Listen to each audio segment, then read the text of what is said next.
Welcome back to Vistriti education. जय श्री कृष्णा, राधे राधे। शुरुआत करते हैं रीट L2 के जो 2022 में एग्जाम हुए थे उसके शिफ्ट नंबर 3 का पेपर आज हम पूरा एनालाइज करने वाले हैं पूरी डिटेल वीडियो के साथ। इससे पहले हमने शिफ्ट 2 का कंप्लीट कर लिया है, उसको भी आप देख लें। बिना किसी देरी के हम शुरुआत करते हैं आज के सेशन की। बात करें रीट लेवल की 2022 का जो पेपर हुआ L2 का, उसकी शिफ्ट नंबर तीसरी के कोड नंबर C का हम ये आज पूरा पेपर इसमें देखेंगे। ये पूरा पेपर वेबसाइट से हमने इसको देखा है, साथ ही इसकी आंसर की भी आप यहाँ पे देख पा रहे हो। इसमें देखते हैं अपन आंसर की में 3 क्वेश्चन ऐसे हैं जिसमें इसमें बोर्ड ने इसमें बोनस दिया है, 1, 2 और तीसरा ये, यानी इन तीनों क्वेश्चन में बोनस क्यों दिया इसके बारे में पूरे डिटेल से चर्चा करेंगे। साथ ही 30 वो क्वेश्चन आज पूरा DNA यानी कि पूरा डिटेल एनालाइज इस वीडियो में हम करने वाले हैं। इससे पहले यदि आपने पूरी वीडियो दूसरी नहीं देखी है तो उसे भी जाकर आप जरूर देखें। बिना किसी देरी के शुरुआत करते हैं आज के सेशन का, जो कि रीट 2022 शिफ्ट नंबर 3 का पूरा एनालाइज हम करने वाले हैं। अधिगम का अंतर्दृष्टि सिद्धांत किसके द्वारा प्रतिपादित किया गया? Option A Kohler, Jerome, Bruner, Seligman या फिर एरिक एरिक्सन। अंतर्दृष्टि का जो सिद्धांत दिया था वह दिया था कॉलर ने दिया था। क्या दिया था? कॉलर ने। इस सिद्धांत को सूझ के सिद्धांत के नाम से भी जानते हैं। इन्होंने एक चिंपांजी पे कार्य किया था। इसकी पूरी डिटेल यदि आपने नहीं देखी तो अधिगम के जो सारे सिद्धांत है वो मैंने डाल दिए हैं, उनको आप एक बार जरूर देखें। साथ ही बात करें कॉलर की जो अंतर्दृष्टि सूझ का सिद्धांत है वह किस पर आधारित है, इसका मुख्य उद्देश्य क्या है, ये मुझे आप कॉमेंट करके जरूर बताएं। बात करें ब्रूनर ने, इन्होंने कौन सा सिद्धांत दिया था? इन्होंने दिया था संज्ञानात्मकता का सिद्धांत दिया था। क्या दिया था? संज्ञानात्मकता का सिद्धांत। कौन सा सिद्धांत दिया था? संज्ञानात्मकता का। अब बात करें यहाँ पे एक अलग नाम आया है सेलिगमैन। इन्होंने भी कौन कौन सा सिद्धांत दिया है? तो बात करें, इन्होंने एक सिद्धांत दिया था सीखा हुआ असहायता का सिद्धांत। सीखा हुआ असहायता का सिद्धांत, ये नाम बिल्कुल कम देखने को मिलता है हमें, फिर भी यहाँ पर अपन को आया है तो अपन को देखना इसके बारे में जरूरी है। क्या सिद्धांत दिया था इन्होंने? सेलिगमैन ने सीखा हुआ असहायता का सिद्धांत। और बात करें एरिक्सन ने कौन सा सिद्धांत दिया? बिल्कुल फेमस सिद्धांत है इनका, तो मनोसामाजिकता का सिद्धांत। क्या दिया था? मनोसामाजिकता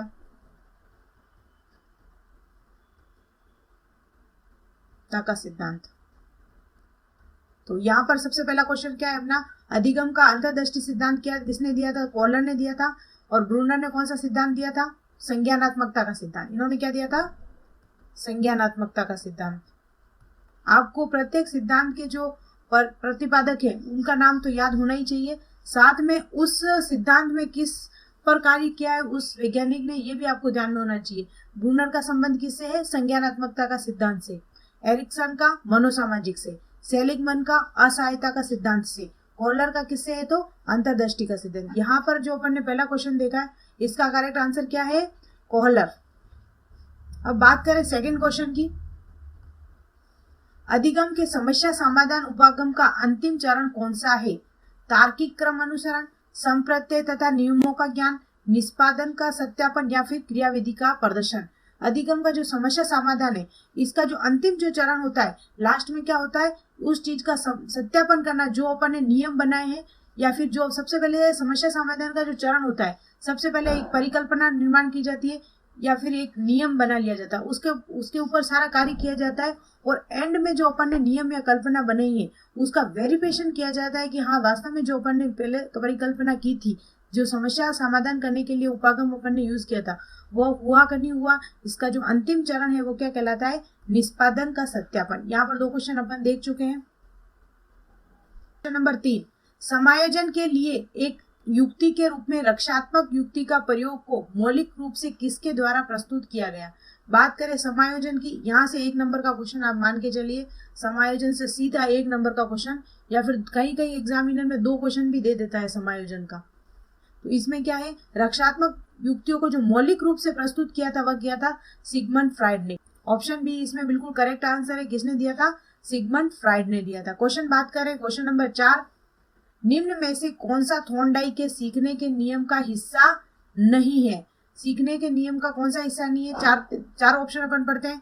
तत्परता का नियम, अभ्यास का नियम, साहचर्य का नियम और प्रभाव का नियम। यहाँ पर अपन देखें तो चारों नियम भले थॉर्नडाइक ने दिए थे, लेकिन यहाँ पे जो मुख्य नियम है तत्परता का नियम, अभ्यास का नियम और प्रभाव का नियम, ये थॉर्नडाइक के क्या है मुख्य नियम, जबकि साहचर्य का नियम गौण नियम में सम्मिलित है। तो यहाँ पर जो आंसर हो जाएगा वो ऑप्शन बी हो जाएगा। अपन यहाँ पर साथ साथ में गौण नियम कौन कौन से वो भी यहाँ पर देख लेते हैं। तो गौण नियम दिए थे, टोटल 5 गौण नियम देते, और मुख्य नियम सबसे पहला तत्परता का नियम, दूसरा अभ्यास का नियम और तीसरा प्रभाव का नियम। ये तीनों तो क्या हो गए अपने सीखने के जो मुख्य नियम थे वो ऑप्शन में है।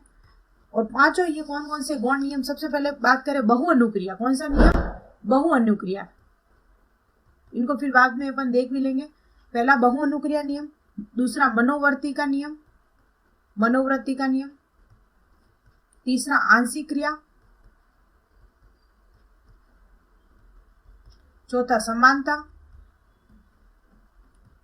और पांचवा साहचर्य। ये पांचों क्या है गौण नियम दिए थे, जबकि तत्परता, अभ्यास और प्रभाव ये तीनों क्या दिए थे मुख्य नियम दिए थे। इस क्वेश्चन में चौथे का क्या आंसर हो गया अपना ऑप्शन बी, इसका बिल्कुल करेक्ट आंसर हो गया है। बात करें नेक्स्ट क्वेश्चन की।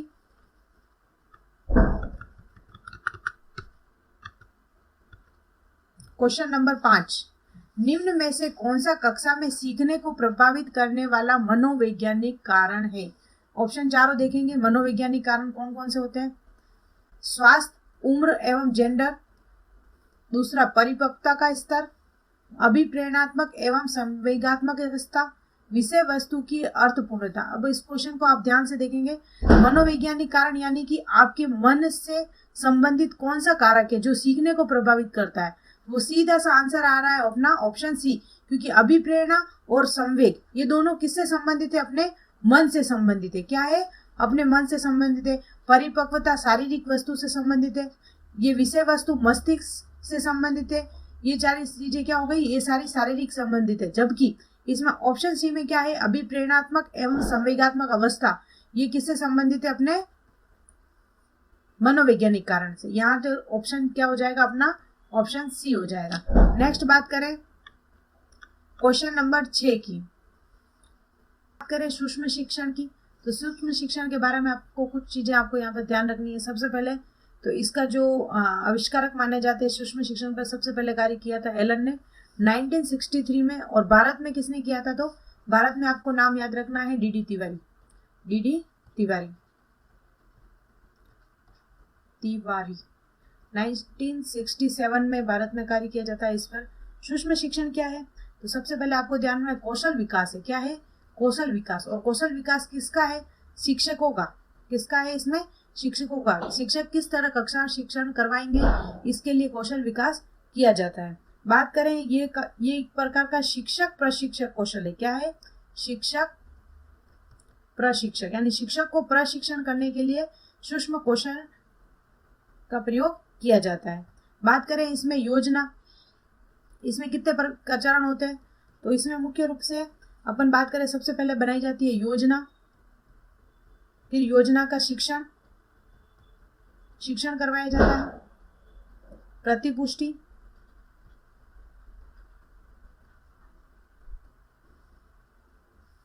यहाँ पे देखते हैं अपन इसको स्पष्ट।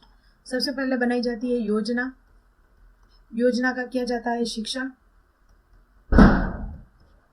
शिक्षण की प्रतिपुष्टि, प्रतिपुष्टि के बाद किया जाता है पुनः योजना निर्माण की जाती है, पुनः योजना के बाद पुनः शिक्षण, और पुनः शिक्षण करवा दिया तो फिर पुनः प्रतिपुष्टि की जाती है। अब इसमें कितने कितने मिनट पूछ भी लिया जाता है। अधिकतर जो शिक्षण करवाया जाता है वो 6 मिनट का करवाया जाता है, प्रतिपुष्टि का जो समय होता है वो भी 6 मिनट का, पुनः योजना निर्माण के लिए 12 मिनट दिए जाते हैं, और ये सारी चीजें 6-6 मिनट की होती है। तो आपको केवल याद रखना है जो योजना निर्माण का टाइम है वो 12 मिनट है, बाकी 6 मिनट, यानी टोटल जो पूरा हो जाता है 6 12 12 36, यानी कि ये जो सूक्ष्म शिक्षण होता है वो पूरा 36 मिनट के अंतर्गत कंप्लीट किया जाता है। यहाँ पर एक बार अपन वापस रिवाइज कर लेते हैं। सूक्ष्म शिक्षण सबसे पहले कार्य किया था एलन ने, और भारत में बात करें तो डी डी तिवारी ने 1967 में। इसमें कौशल विकास से संबंधित होते हैं शिक्षक प्रशिक्षण, से संबंधित है। इसमें चरण कौन कौन से होते हैं? सबसे पहले योजना बनाई जाती है, फिर उसका शिक्षण, प्रतिपुष्टि, पुनः योजना, पुनः शिक्षण और पुनः प्रतिपुष्टि। जो शिक्षण कार्य करवाया जाता है वो 6 मिनट का, प्रतिपुष्टि होती है 6 मिनट की, पुनः योजना का जो टाइम दिया जाता है वो 12 मिनट है। यहाँ पर टोटल 36 है, जिसमें सभी चरण 6-6 मिनट के, लेकिन पुनः योजना वाला केवल आपके 12 मिनट का है। तो आपको ये चीजें आपको ध्यान में रखनी है। क्वेश्चन नंबर 7, अभिप्रेरणात्मक चक्र के 3 महत्वपूर्ण घटक कौन से हैं? अधिगम, पुरस्कार या फिर संतुष्टि, आवश्यकता, अंतर्नोद और प्रोत्साहन, अभिप्रेरण, लक्ष्य, प्रतिपुष्टि या फिर उपलब्धि, अनुमोदन या संबंधन। आपको ध्यान में रखने केवल 3 शब्द, NDI, need, drive, incentive. Need मतलब आवश्यकता, ड्राइव मतलब अंतर्नोद और इंसेंटिव मतलब प्रोत्साहन। यानी कोई भी चीज है, अभिप्रेरणा का जो चक्र माना जाता है या फिर घटक माना जाता है, ये तीनों माने जाते हैं, आवश्यकता, अंतर्नोद और प्रोत्साहन, यानी NDI। कौन से ऑप्शन में मिल रहा है अपन को? ऑप्शन बी में, आवश्यकता, अंतर्नोद और प्रोत्साहन। तो ऑप्शन बी यहाँ पे बिल्कुल करेक्ट हो जाएगा। बात करें नेक्स्ट क्वेश्चन की, क्वेश्चन नंबर 8, निम्न में से कौन सा बाह्य अभिप्रेरणा का उदाहरण है? देखो, अभिप्रेरणा मुख्य रूप से कितने प्रकार की होती है? तो अभिप्रेरणा होती है 2 प्रकार की, एक आंतरिक और एक बाह्य। आंतरिक और बाह्य। आंतरिक में क्या हो जाएगा? यदि आपको अभिप्रेरित हो, जैसे आपको रीट की तैयारी करनी है, आपके अंदर से आप उसकी तैयारी करना चाहते हो, तो वो क्या हो जाएगा? आप इच्छा से, अपने मन से, तो वो क्या हो जाएगा? आंतरिक। और बाह्य, आपको पैसों की जरूरत है या फिर आप एक अपना रेपुटेशन दिखाना चाहते हो, ये सारी जो चीजें हैं, बाहरी चीजें, बाह्य अभिप्रेरणा से संबंधित है। इसमें देखो, बाह्य अभिप्रेरणा का उदाहरण कौन सा है? उपलब्धि की आवश्यकता, आकांक्षा स्तर बढ़ाना चाहते हो, चिंता या फिर पुरस्कार। डायरेक्टली आंसर आ रहा है अपना, बाह्य अभिप्रेरणा कौन सी है? पुरस्कार। ऑप्शन बी या डी यहाँ पर बिल्कुल करेक्ट है। बात करें नेक्स्ट क्वेश्चन की, क्वेश्चन नंबर 9। क्वेश्चन नंबर 9 आपके सामने है, निम्न में से कौन सा शिक्षण के स्तर के आधार पर शिक्षण का प्रकार नहीं? यानी शिक्षणों के स्तर कौन कौन से होते हैं? बोध स्तर होता है, बिल्कुल सही बात है। स्मृति स्तर होता है, बिल्कुल सही बात है। चिंतन स्तर होता है, बिल्कुल सही बात है। लेकिन प्रदर्शन स्तर शिक्षण का प्रकार नहीं है। ऑप्शन बी यहाँ पे बिल्कुल करेक्ट आंसर हो जाएगा। बात करें नेक्स्ट क्वेश्चन की, क्वेश्चन नंबर 10, बिल्कुल हलवा क्वेश्चन। राष्ट्रीय पाठ्यचर्या रूपरेखा यानी कि NCF 2005 डायरेक्टली सिलेबस में ये लिखा हुआ है, कब प्रस्तावित था? तो 2005। ऑप्शन बी बिल्कुल इसमें करेक्ट आंसर है। नेक्स्ट बात करें क्वेश्चन नंबर 11। क्वेश्चन नंबर 11, आंकलन का कौन सा प्रकार शिक्षण अधिगम प्रक्रिया से संबंधित नहीं है? ऑप्शन ए उपलब्धि, ऑप्शन बी सतत, ऑप्शन सी नैदानिक, ऑप्शन डी उपचारात्मक। यानी कि जो शिक्षण अधिगम की प्रक्रिया से जो संबंधित है, सतत भी होता है, उपचारात्मक भी होता है, नैदानिक भी होता है, लेकिन उपलब्धि का संबंध इससे नहीं है। तो ऑप्शन ए यहाँ पर बिल्कुल सही हो जाएगा। नेक्स्ट बात करें क्वेश्चन नंबर 12, क्रियात्मक अनुसंधान का मुख्य उद्देश्य है क्रियाविधि, नैदानिक, विवरणात्मक या फिर रूपांतकारी। यानी क्रियात्मक अनुदेशन का जो कार्य है, यानी कि उसमें क्या होना चाहिए? अंतिम रूप से माना तो जाता है क्रियात्मक अनुसंधान का उद्देश्य निदान करना है, यानी कि कमी का पता लगाना। लेकिन अनुसंधान का जो मुख्य प्रमुख उद्देश्य जो पूछा है, वो बालक में क्या होना चाहिए? चेंजेबल होना चाहिए, यानी ट्रांसफॉर्मेटिव होना चाहिए, यानी कि उसमें चेंजेबल आना चाहिए, समस्या को लेकर रूपांतरीकारी। इसका मुख्य आंसर क्या हो जाएगा? प्रमुख उद्देश्य जो पूछा है वो क्या है? ऑप्शन डी हो जाएगा। बात करें नेक्स्ट क्वेश्चन की, क्वेश्चन नंबर 13, उपलब्धि परीक्षण में निर्माण में निम्न में से कौन सा कथन सत्य नहीं है? यानी कि उपलब्धि परीक्षण जब निर्माण किए जाते हैं तो कौन कौन सी चीजें ध्यान रखी जाती है? विश्वसनीयता, वैधता, वस्तुनिष्ठता और मूल्यांकन। तो इसमें चारों ऑप्शन में से बिल्कुल अलग अपन को कौन सा नजर आ रहा है? मूल्यांकन। उपलब्धि परीक्षण में क्या नहीं किया जाएगा? मूल्यांकन नहीं किया जाए, जबकि विश्वसनीयता, वैधता, वस्तुनिष्ठता ये सारे क्या है? परीक्षण की, अच्छे परीक्षण की विशेषताएं। बात करें नेक्स्ट क्वेश्चन की, क्वेश्चन नंबर 14, सिगमंड फ्रायड द्वारा प्रतिपादित मनोलैंगिक विकास की अवस्थाएं निम्न में से कौन सी है? आप कमेंट करके बताइए सिगमंड फ्राइड ने कितनी अवस्थाएं मनोलैंगिक विकास की दी है। शायद 5 दी है, 4 दी है या फिर 3 दी है, चारों में से या फिर इसमें से कोई नहीं। इन ऑप्शन में से मेरे को आप कमेंट करके बताइए।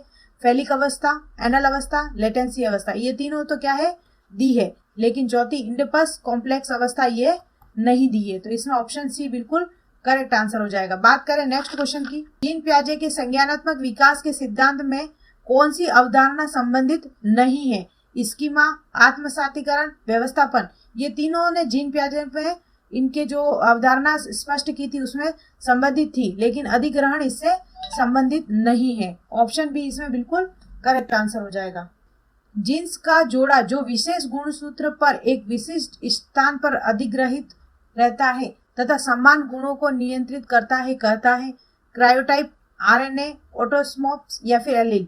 इसका जो आंसर है वो क्या कहलाएगा, एलील। यानी कि जो एलील है वह क्या करता है, ऐसा जोड़ा है जो कि गुणसूत्र के विशिष्ट स्थान या अधिग्रहण होने के लिए जिम्मेदार माना जाता है। यानी कि ऑप्शन सी इसमें बिल्कुल सही हो जाएगा। बात करें नेक्स्ट क्वेश्चन की।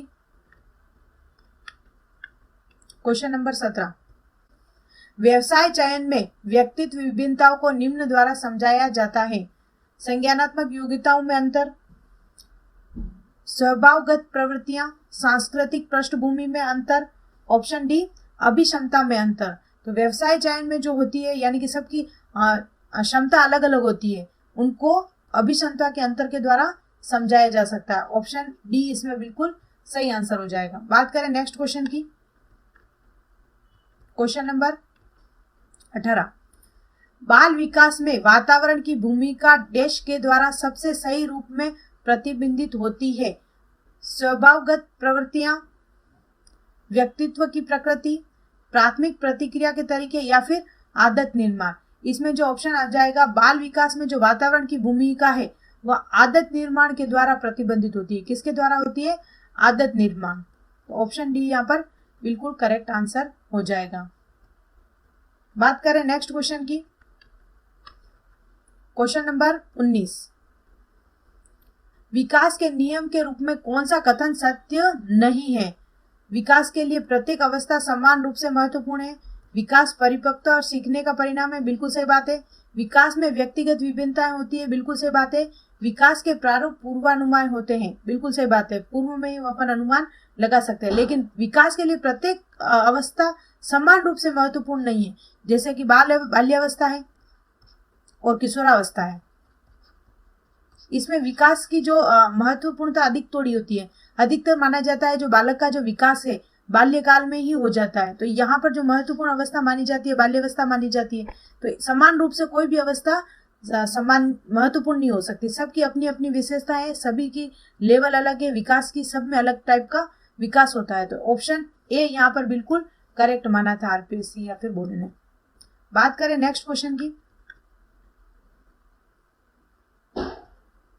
नैतिक विकास का सिद्धांत किसके द्वारा प्रतिपादित किया गया? जो नैतिक विकास दिया था वो कोलरबर्ग ने दिया था। आपको रट लेना है या फिर याद कर लेना है, कुल मिला के आपको आंसर गलत नहीं करना है।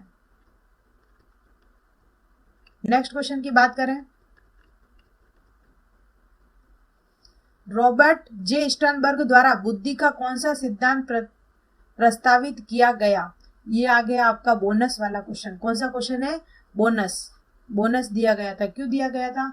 बात करें, स्टर्नबर्ग ने जो बुद्धि का सिद्धांत दिया था वह दिया था त्रितंत्र सिद्धांत। कौन सा दिया था? त्रितंत्र सिद्धांत। क्या आपको यहाँ पर कहीं ऑप्शन में त्रितंत्र सिद्धांत दिख रहा है? नहीं, त्रिआयामी दिया था, जो कि ये किसने दिया था? गार्डनर ने दिया था। इसलिए यहाँ पर ऑप्शन क्या मिल गया आपको? बोनस मिल गया। तो इस क्वेश्चन में आपको बोनस मिला था। Question number 22। व्यक्तिगत विभिन्नताओं की प्रकृति के लिए निम्न में से कौन सी अवधारणा सत्य नहीं है? सामान्य संभाव्यता, अधिगम समानता, विचलनशीलता, शील गुणों का अंतर संबंध। यानी कि व्यक्तित्व विभिन्नताओं से संबंधित कौन सा नहीं है? तो अधिगम में समानता, यानी कि कोई भी चीज सीखने में समान होगी, ये डेफिनेट, यानी कि ये बिल्कुल सही बात नहीं है। सबके सीखने की प्रकृति अलग होती है। कौन सा व्यक्तित्व प्रशिक्षण नैदानिक निदान के लिए वैध है? कौन सा है इसमें? Option A MMMI। बात करें यहाँ पर अपन MMPI। तो सबसे पहले इस पर जो कार्य किया था वो क्या था? स्टॉर्क आर हैथवे, किसने किया था? स्टोक आर हैथवे ने किया था। और एक नाम और आता है मैकांकिनवे। नाम इतने डिफिकल्ट है लेकिन थोड़ा सा आप ध्यान में बार बार रिवाइज करोगे तो हो जाएगा। इसमें क्या क्या था?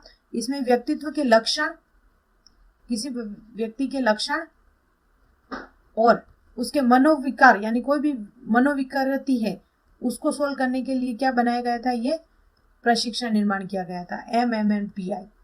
तो इसमें आंसर क्या हो जाएगा? Option A. JP गिलफर्ड के द्वारा सृजनात्मक बालकों की विशेषता कौन सी नहीं है? चिंतन में समानुभूति, समस्या में बहुविधि उत्तर, चिंतन में लचीलापन या फिर चिंतन में मौलिकता। यहाँ पर सभी ऑप्शन क्या है? सही है, इसलिए इसमें क्या मिल गया आपको? बोनस मिल गया। एक बोनस का क्वेश्चन शायद अपना रह गया है, बात करते हैं।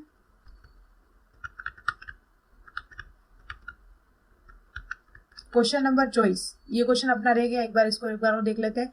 व्यक्तित्व का शील गुण, यानी तीसरा बोनस का क्वेश्चन ये है। यदि बोनस नहीं होता तो ये क्वेश्चन छूट ही जाता।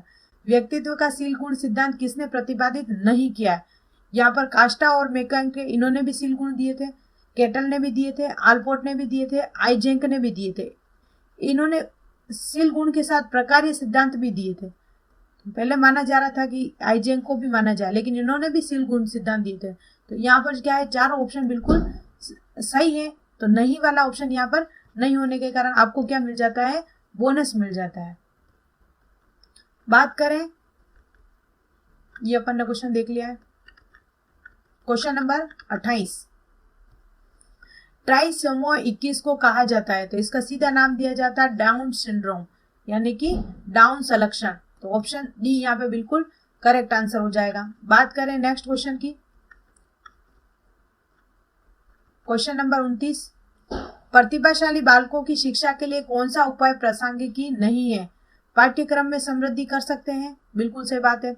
उपचारात्मक अध्ययन, श्रेणी उन्नति या विशेष कविता है, यानी प्रतिभाशाली बालक है उनके लिए उपचारात्मक अध्यापन करवाने की आवश्यकता नहीं है, उनके लिए पाठ्यक्रम में समृद्धि कर सकते हैं। श्रेणी यानी कि उनके जो पढ़ाई कर रहे हैं प्रतिभाशाली है उनको और पढ़ने के लिए अवसर दे सकते हैं अपन। विशेष कक्षा यानी कि स्पेशल क्लास भी अपन को एक्स्ट्रा लगानी चाहिए उनकी जिज्ञासाओं को शांत करने के लिए। तो इसमें जो आंसर हो जाएगा ऑप्शन बी बिल्कुल करेक्ट आंसर हो जाएगा। बात करें नेक्स्ट क्वेश्चन, इस सीरीज का अंतिम क्वेश्चन की, क्वेश्चन तीसरा, इस सीरीज का अंतिम क्वेश्चन, क्वेश्चन नंबर 30, यानी शिफ्ट 2 का 30वां क्वेश्चन है, जो कि इस सीरीज का एंडिंग क्वेश्चन है। कौन सा विकृति अधिगम अक्षमता का प्रकार नहीं है?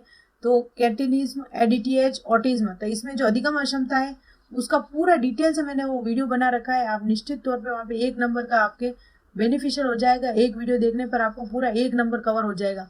और 1 नंबर की कीमत आपको एग्जाम, कॉम्पिटिशन एग्जाम में आपको पता ही है कितनी होती है। 1 नंबर, लोग पॉइंटों में रह जाते हैं। पॉइंट तो छोड़ो, आप डेट ऑफ बर्थ में भी लोग सिलेक्शन से रह जाते हैं। तो आपको 1-1 नंबर आपके लिए महत्वपूर्ण है, इनको कवर करें। डिसलेक्सिया मतलब क्या है मैंने पहले ही बता दिया। डिसलेक्सिया क्या है ये आपको कमेंट करके बताना है, इसमें मैं आपको नहीं बताऊंगी डिसलेक्सिया क्या है। Thank you so much. आज की वीडियो के लिए इतना ही, मिलते हैं नेक्स्ट शिफ्ट में।